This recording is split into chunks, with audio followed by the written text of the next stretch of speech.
Despite we are the largest vaccine factory to the world, unable to produce enough vaccine for our own people, there is no single answer to it. But a lot of hurdles over the past year reveals government negligence, corporate profiting, imbalance, global pharma market combined to bring India in vaccine crisis at this moment. Hi, this is Asum Kaputra. Welcome back again, Aqua Knowledge Series. Today we'll be discussing about why India is in acute shortage of vaccine. That will be discussed in this video. So let's get started. In Jan 21st, India placed a small order of 11 million doses of Covishield and 4.5 million doses of Covaxin. In order to achieve herd immunity in India, taking into account of 5% wastage margin, India needs 200 million dose per month.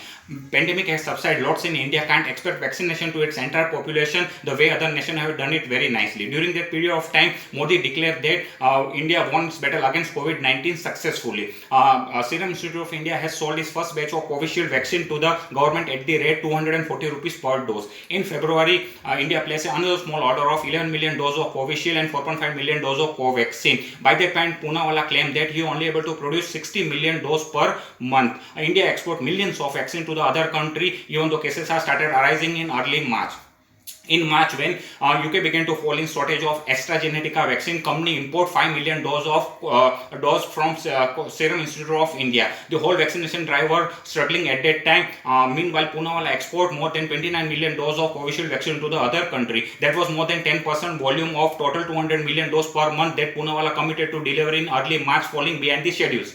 Now, when a second wave gathered, government finally placed an order of 100 million doses of Covishield and 20 million doses of Covaxin.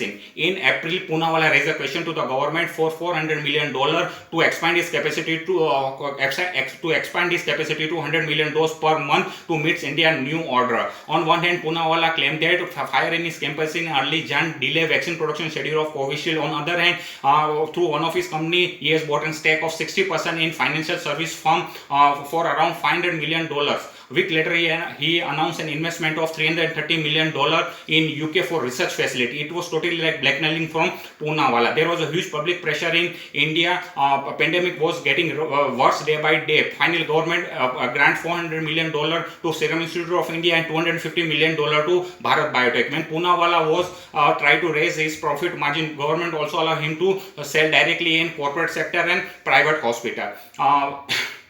In May, at the time when India was registering around 4 lakh new COVID-19 cases per day, Poonawalla left India and went to London due to aggression and lot of threats from government, chief minister and business executive. He answered reporter that Indian government did not place enough order to raise vaccine production further. Very wisely, he has rolled out his statement back. Now India has placed huge order of 350 million dose of vaccine, sufficient for 175 million people of total populations, will result in scaling up of vaccines crisis. By and large, federal government did not took stringent measure in scaling of vaccine production in early Jan. Also, people like other Poonawalla delay lots in vaccine production schedules, export millions of vaccine to the other country. When India was in acute shortage of vaccine, he went to London instead of serving humankind.